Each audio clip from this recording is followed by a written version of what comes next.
자, 오늘 우리가 먼저 우리 12장을 먼저 우리가 같이 이제 봉독을 하였는데, 자, 오늘 말씀해 보니까 이 야고보가 이제 순교하는 이야기가 나오게 되어지죠. 그리고 이제 베드로가 세 번째 이제 옥에 갇히는 이제 그런 사건들이 이제 소개되고 있습니다. 자, 여러분, 전에는요, 사도들이 이 유대교 종교 지도자들과의 이제 대부분 그런 마찰이 있지 않았습니까? 뭐 종교적인 그런 문제되기 때문에 뭐 그래봤자 뭐 종교적 지도자들과의 어떤 그런 마찰에 의한 이제 핍박을 받았는데, 이제는 뭐 차원이 좀 틀려지는 겁니다. 이제는 종교적 문제를 넘어서 오늘 말씀해 보니까 헤롯 왕이 나오지 않습니까? 여러분, 헤롯 왕은 당시에 이제 그 팔레스타인 지역이, 예루살렘 지역이 로마의 통치를 받았기 때문에 거기를 통치하는 이제 본봉왕이라고 그러죠. 그 왕을 이제 헤롯을 로마의 제가에 의해서 이제 이거 헤롯 왕이 이제 세워지게 되어집니다. 그래서 이제 에돔 사람이었는데 이 헤롯 왕이 그 팔레스타인 지역을 이제 주로 이제 통치를 하게 되어집니다. 자, 이제는 이 정치권들이 이제 주도를 해서 이 정치 권력에 의한 이제 핍박을 이제 이 제자들이 받게 되어지는 겁니다. 자, 여러분, 당시에 유대 지역을 통치하였던 헤롯 왕은요, 당연히 유대인들에게 좀 환심을 사야 되지 않겠습니까?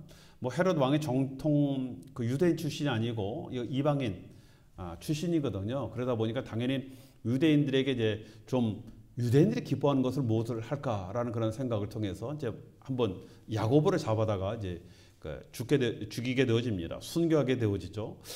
보니까 유대인들이 그걸 보고 굉장히 기뻐하는 것을 보고 이번에는 예수파라고 하는 사람들의 가장 우두머리격이 되어지는 베드로를 잡아서 죽이자라고 해서 베드로를 두 번째로 이제 체포해서 옥에 가두게 되어지는 그 이야기가 나오게 되어지지 않습니까? 자, 여러분, 이 당시에는요, 예루살렘의 상황이 어땠습니까? 그 복음이 유대인뿐만 아니라 이방인들에게도 이 복음이 확산되어지는 놀라운 부흥이 일어나는 그런 시점 아니겠습니까?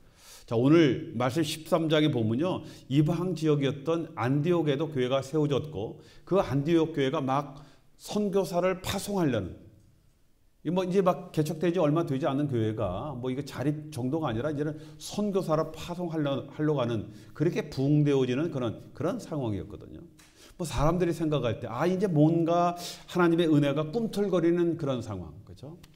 그런 상황이다라고 사람들이 많은 기대를 갖고 있는데, 이런 때 교회에 여러 가지 반대되어지는 그런 일들이 계속적으로 일어나고 있다는 겁니다. 교회는 막 부흥하라는데 거기에 버금가게끔 교회를 핍박하고 교회가 환난을 당하고 어려움 당하는 그런 일들이 계속적으로 일어나고 있다는 겁니다.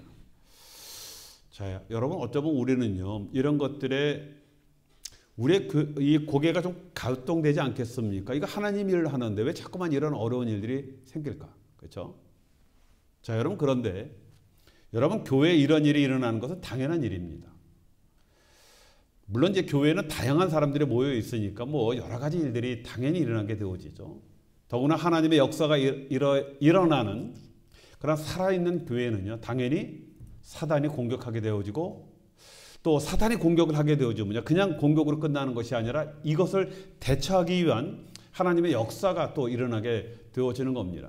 그러니까요, 은혜도 막 일어나지만은 또 사단에 의한 여러 가지 어려운 일들도 동시에 또 발생하게 되어지는 것이 교회다라고 말씀을 드릴 수가 있습니다. 자, 여러분은 어떠한 교회를 선택하시겠습니까? 그냥 아무 일 없이 평온하고 평안하게, 정말 우리가 좀 이렇게 안정하게 신앙생활을 할 수 있는 그런 교회를 원하십니까? 요즘 보면요, 대부분 그런 걸 원하시는 것 같아요. 그러다 보니까 교회도 좀 큰 교회, 뭐 시설도 잘 돼 있고, 또 자녀 교육도 잘 돼 있고, 뭐 번거롭게 하지 않고 그냥 예배만 드리고, 그래서 이제 올 수 있는 그런 교회들을 요즘은 좀 우리가 많이 선호하지 않나, 그렇게 생각이 되어집니다. 자, 그런 교회를 원하십니까? 아니면 문제는 발생을 하지만 하나님의 역사가 일어나면서 성장하는 그런 교회를 여러분 원하십니까? 자, 평온하면서 여러분 하나님의 역사가 일어나는, 그러면서 성장하는 교회, 여러분 어떻습니까? 그런 교회가 있으면 얼마나 좋겠습니까? 근데 여러분 그런 게 없습니다. 그런 게 있으면 참 좋겠어요. 그런 게 있으면 제가 아마 제일 먼저 담임 목사로 가지 않겠습니까? 여러분 그런 교회는 존재하지 않습니다. 여러분 우리가 역동적으로 증인으로서의 삶을 살아갈 때 그때 이제 하나님의 역사가 일어나게 되어지죠. 그렇죠? 그런데 여러분 그때 동시에 당연히 사단들의 공격을 하게 되어 있는 겁니다. 우리가 역동적으로 정말 뜨겁게 신앙생활을 하면 하나님의 역사가 일어나는 것만큼 당연히 거기에 또 그 사단들의 여러분 공격이 있게 되어지는 겁니다. 또 사단들의 공격이 있으면 우리 하나님께서 그냥 두십니까? 거기에 또 여러 가지 일을 통해서 또 성령이 직접적인 그런 개입을 통해서 많은 또 기적을 통해서 또 그런 사단의 공격에 대처하다 보니까 뭔가 좀 살아있는 북적북적하면서 이 뭔가 많은 문제들이 발생하는 그런 교회. 여러분 그런 교회가 정상적인 그런 교회입니다. 자 오늘 보니까 오늘 초대교회도요. 야고보가 순교하잖아요. 그렇죠? 그리고 그 교회의 가장 수장이었던 베드로가 다시 체포되어지거든요. 교회가 위협을 당하는 겁니다. 이번에 베드로가 체포되어지는 것은 감옥에 갇힐 때 여러분 차코에 쇠고랑에 매였다 이 얘기는요. 그리고 경비원이 지켰다 이 얘기 뭡니까?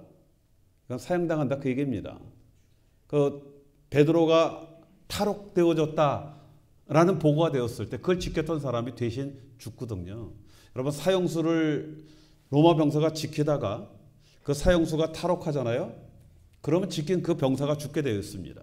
그렇죠? 이것은 뭐예요? 사형수였다 하는 겁니다. 자, 이런 위협을 당하지만 이때 또 하나님의 역사가 강하게 임하게 되어지는 겁니다.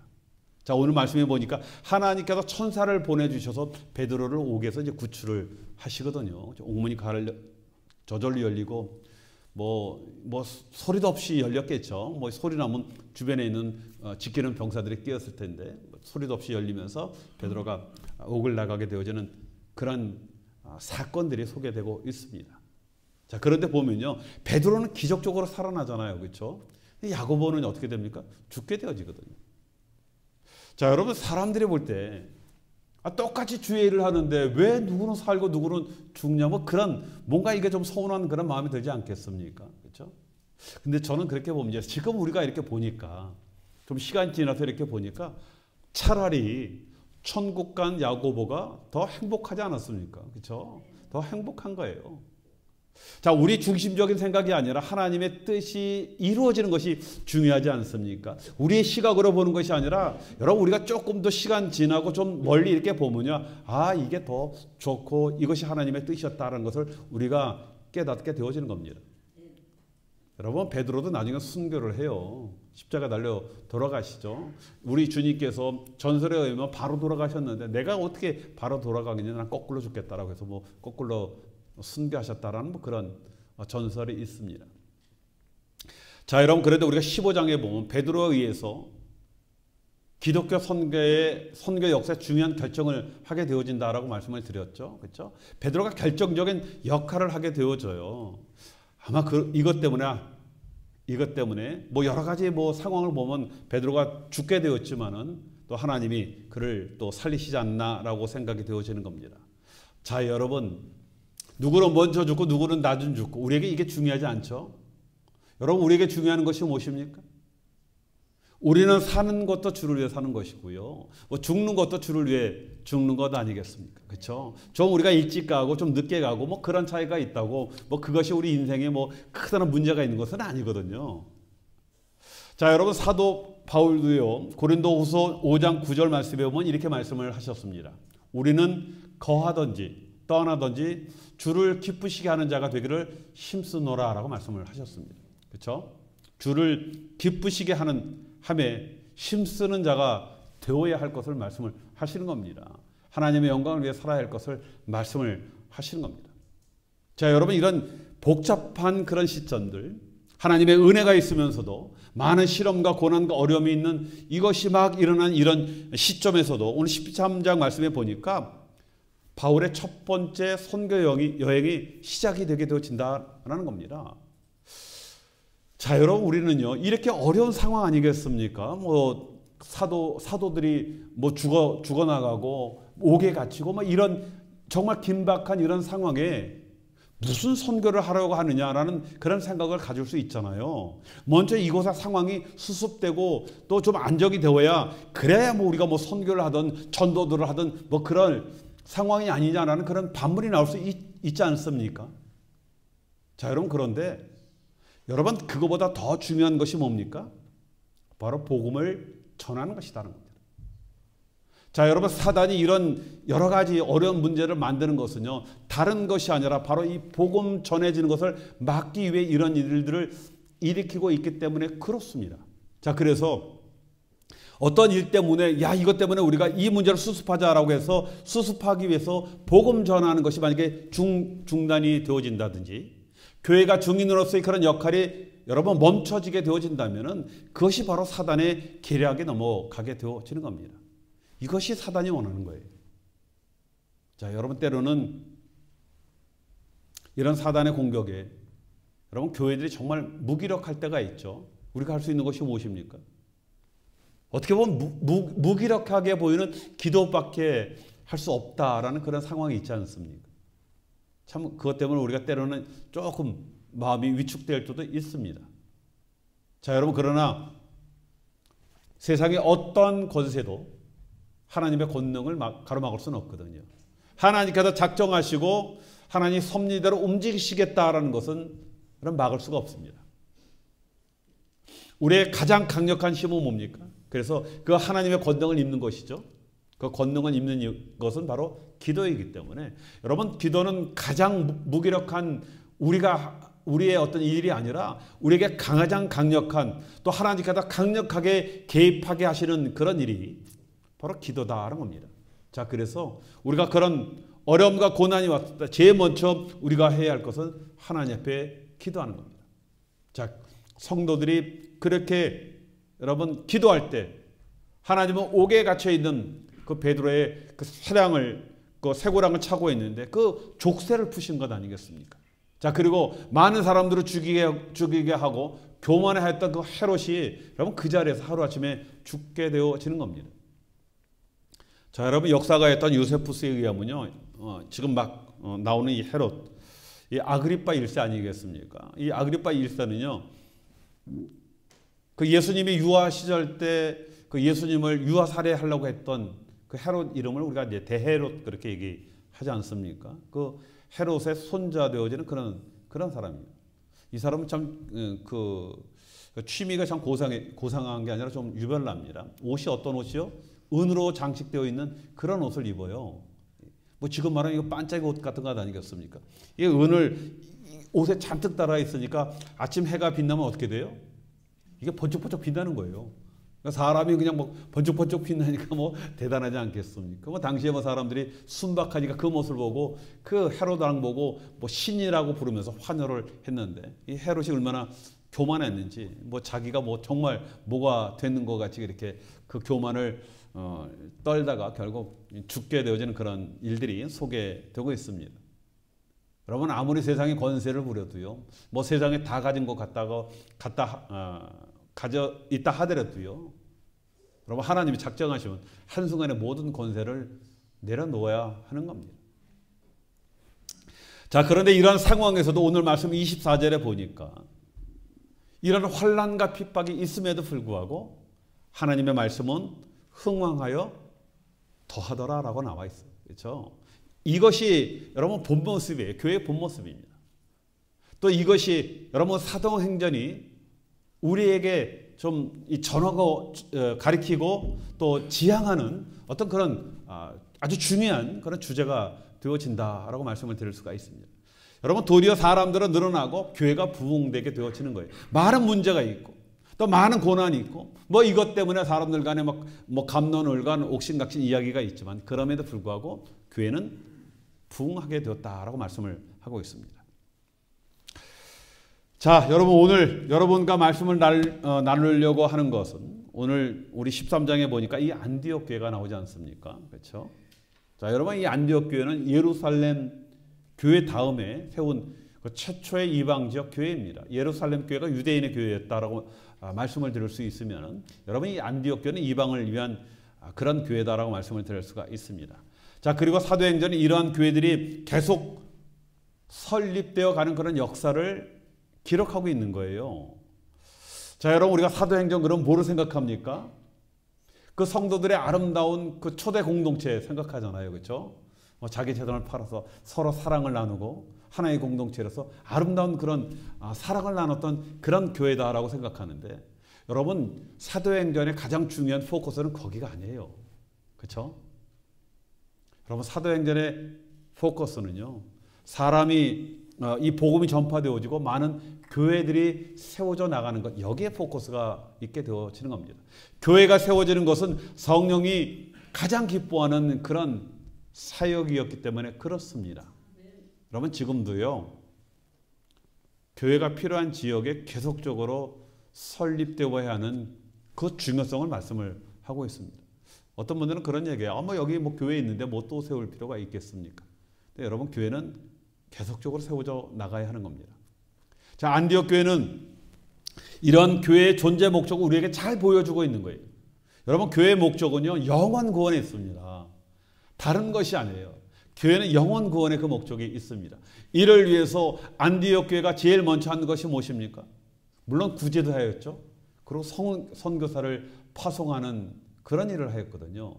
여러분, 구제는 그냥 구제나 봉사는요, 그 영혼 구원의 목적이 있는 거예요. 여러분, 영혼 구원이 없는 그런 구제는요, 그건 뭡니까? 자선단체죠. 교회는 자선단체가 아니라 영혼 구원을 위한 강력한 목적이 있는 거예요. 자, 그래서 예수님께서도 마태복음 10장 14절에 뭐라고 말씀하셨습니까? 누구든지 너희를 영접하지도 아니하고 너희 말을 듣지도 아니하면 그 집이나 성에 나와 너의 발의 먼지를 털어버리라 라고 말씀을 하신 겁니다. 자, 의도적으로 복음 듣기를 외면하는 자들에게 하시는 그런 말씀 아니겠습니까? 알면서도 의도적으로 거부하는 그런 자를 제외하고는요, 모든 자들을 국률이 여기고 빚진 자 마음으로 그들에게 다가가 복음을 전하라라고 이렇게 말씀을 하고 있다는 겁니다. 자, 여러분, 예루살렘 교회는 아까 말씀드린 것 같이 유대인 중심의, 어떻게 보면요, 좀 폐쇄적인 그런 교회였어요. 유대인 아니었으면 들어가지 못하는, 그렇죠? 유대인이면서 예수를 믿는 자들이 다니는 그런 교회였습니다. 반면에 안디옥 교회는 여러분 이방인 중심의 열린 그런 교회였어요. 그렇죠? 그리고 안디옥 교회는요, 오늘 말씀해 보니까 5명의 이제 교사가 이제 소개되고 있거든요. 제일 먼저 바나바가 소개되고 있죠. 당회장격이었으니까. 바나바는 레위인이었습니다. 정통 유대인이었어요. 그 다음에 니게르가 나와 있죠. 흑인 지칭하죠. 그 다음에 구레네, 북아프리카 사람이고요. 마나엔, 헤롯 안데바의 젖동생이었습니다. 그리고 사울, 바울 등 여러분 다양한 인종들이 있었고요. 또 다양한 위치에 있는 그런 사람들로 구성되어 있는 그런 교회였습니다. 자, 그래서 다양한 사람들을 수용할 수 있는 그런 장점이 있는 교회인 반면에 또 여러분 이런 교회가요, 이 잘못하면 이게 문제가 많이 생기거든요. 다양한 사람들이 있으니까 어떻게 돼요? 잘못하면 끼리끼리 모이는 분파가 형성될 가능성이 많은 교회였습니다. 그렇죠? 여러분, 교회도요, 보면은 한국 가면 어떨 때는 전라도분, 경상도분, 충청도예요. 충청도분도 모이고 이렇게. 목사님들 그거 나중에 끼리끼리 동우회끼리 모이는 거 아시면은 난리가 나시죠, 목사님. 교회에서 그런 분파 갖는다라고 막 야단치시고 이렇게 했던 그런 기억이 있습니다. 어떻게 보면 안디옥 교회가 다양한 사람 누구나 들어올 수 있는 그런 수용성이 있는가 하면 잘못하면 그런 분파가 생길 수 있는 그런 위험 요소가 있었거든요. 자, 여러분, 성령의 은혜 안에서 하나가 될 때 여러분 이 수용성과 다양성이 단점되지만 장점이 되는 그런 교회로 성장되어질 수 있습니다. 그래서 어떤 하나의 지역 출신들이 모이는 것이 좋은 교회냐, 아니면 다양한 사람들이 모이는 교회가 좋은 거냐, 여러분 저는 볼 때 이것이다 저것이다 그게 아니라, 그렇죠? 성령님이 역사하는 교회가 여러분 좋은 교회예요. 그렇죠? 자, 하나님께서는 이러한 교회에게 세계 선교 역사가 시작되도록 그렇게 하셨다는 겁니다. 서로의 다름을 인정하면서 모든 민족을 향한 구원의 열정이 있는 교회에게 최초의 선교사를 파송하게 그렇게 하셨다라는 겁니다. 자, 여러분, 그런데 이 안디옥 교회에서요, 선교사로 파송한 사람이 누구라고요?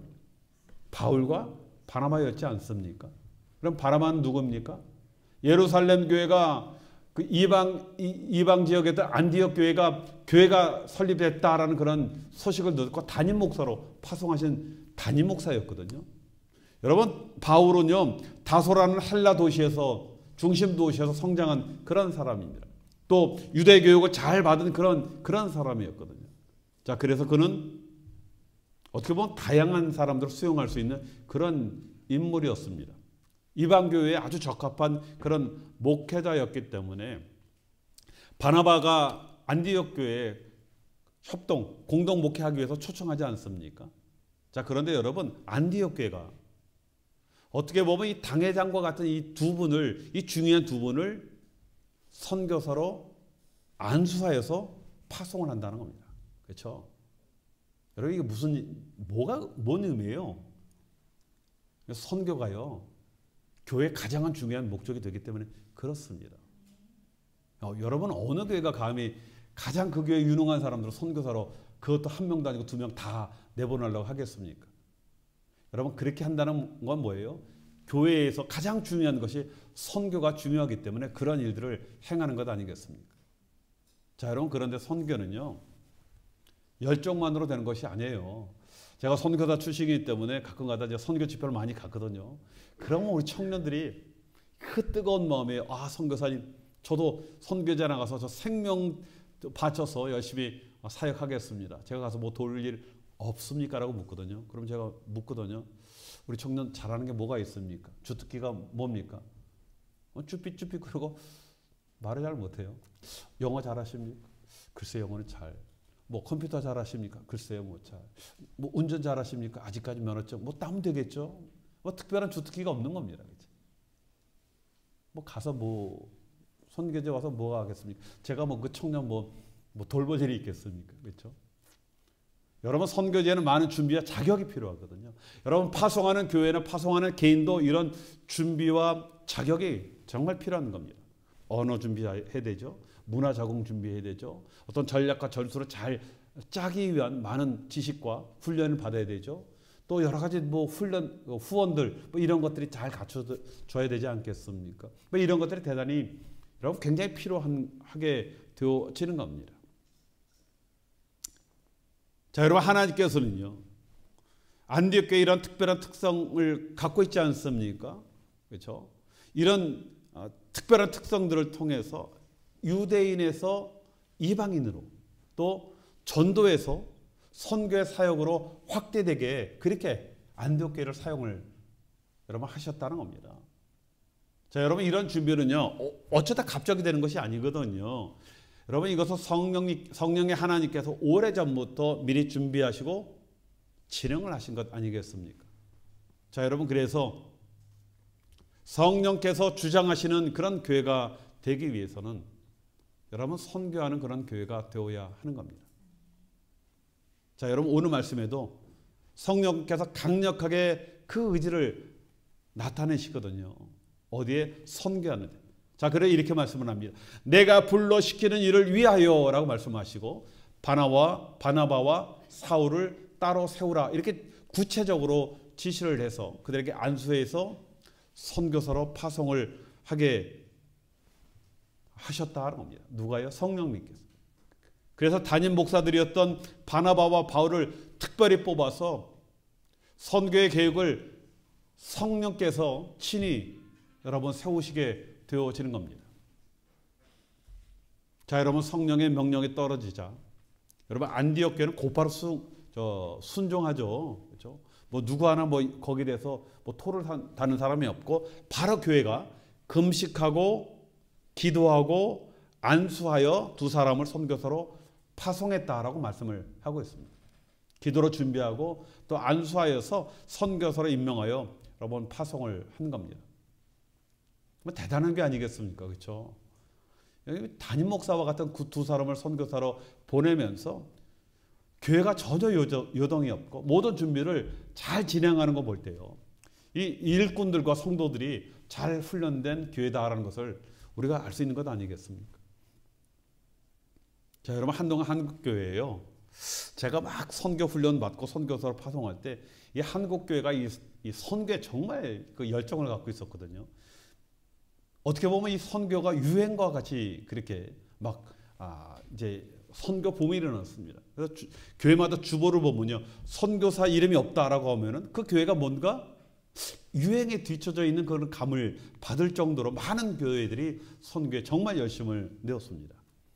자, 그런데 교회가 준비하고 또 계획하고 기도하면서 뭐 선교사를 잘 양육해서 파송한 교회도 있지만 그렇게 하지 못한 교회들이 더 많았거든요. 그래서 그냥 선교사를 그냥 선교사 모집 그래갖고 인터뷰에서 우리 교회 선교사 하십시오. 어디 가기 원하십니까? 이래서 파송했던 뭐 그런 교회도 많이 있습니다. 물론 교회가 교회 입장에서 뭐 그렇게라도 선교에 관여하면서 하는 뭐 긍정적인 효과도 있었지만 뭐 부정적인 효과도 뭐 당연히 뭐 많이 발생하게 되어진 것 아니겠습니까? 자, 그런데 최초의 선교는요, 이처럼 성령의 명령과 교회의 공식적인 결정을 통해서 여러분이 시작이 되었다 하는 겁니다. 그냥 한 사람의 어떤 개인적인 판단이나 무슨 뭐 특별한 뭐 어떤 일로 인해서 사명 의식만 가지고 시작된 것이 아니었다는 겁니다. 교회를 통하여서 성령께서 친밀하게 계획을 하시고 지시하셔서 여러분 선교사를 파송하는 그런 일들을 바로 이 안디옥 교회가 했다는 겁니다. 뭐 지금 우리 많은 교회에게 뭐 굉장히 중요한 모범이 되는 것 아니겠습니까? 자, 여러분, 오늘날 교회를 통해서 공식적으로 파송받지 않고 그저 개인적으로 소명받아서 뭐 선교 활동하는 그런 선교사들도 많이 있거든요.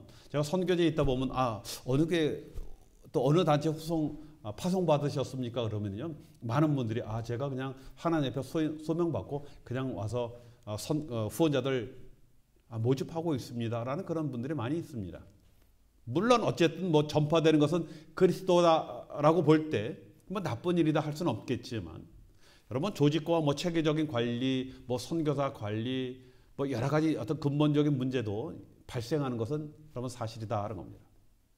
자, 여러분, 선교는요, 생각과 같이 마음만으로 되는 것이 아니라 어떤 총체적인 전략과 여러분 계획이 요구되는 것 아니겠습니까? 당연히 성령님이 가장 기뻐하는 거지만은 우리에게 이러한 준비가 대단히 중요하다는 겁니다. 갑자기 선교지로 떠나고 사역을 위해 개인 후원을 찾다가 자칫 선교 사역이 뒷전으로 되어지는 그런 경우들이 많이 있습니다. 뭐 당장 뭐 자녀 애들 뭐 학교 보내야 되잖아요, 그렇죠? 뭐 이거 먹고 살아야 되잖아요. 뭐 이러다 보니까 후원자들 큰 모집하다 보니까 정말 진짜 해야 할 선교 사역이 어려워지는 그런 일들이 많이 있습니다. 또 개인적으로 오다 보니까요, 선교사들의 전략들이 이 중첩되어지는 그런 경우들이 많이 있습니다. 그러니까 선교사들이 다 비슷한 일을 하다 보니까 뭐 선교비 투자가 중첩되어지는 그런 경우들, 또 선교사들이 뭐 한 곳에 뭐 집중되어지는 뭐 그런 문제들이 많이 생겨나기도 합니다. 자, 그럼에도 불구하고 선교는 교회의 중요한 사역입니다. 계획 없이 즉흥적으로 이루어지는 것도 문제지만 아주 선교에 대한 생각이나 관심이 없는 것, 이건 더 큰 문제입니다. 여러분, 교회가 아무리 뭐 시설이 잘 되어 있고 교육 환경이나 모든 환경들이 잘 되어 있다 하더라도 여러분, 교회의 선교적 그런 마인드, 뭐 전도의 그런 마인드가 없다라고 한다면은 여러분, 그 교회는 교회로서 역할이 제대로 준비되지 않은 교회다라고 우리가 말씀을 드릴 수가 있습니다. 자, 여러분, 교회는 철저히 성령의 지시를 받고 준비된 그런 자들을 또 선별해서 계획적인 선교를 하는 것, 또 전도를 하는 것.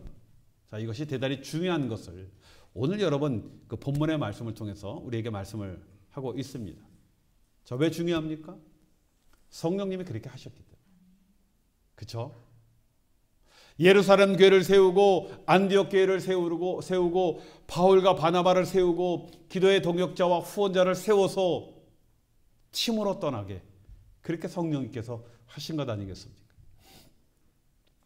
자, 여러분, 오늘 갑자기 우리 목사님 마더스데이를 맞이해서 왜 또 하필이면 선교 얘기를 하시나?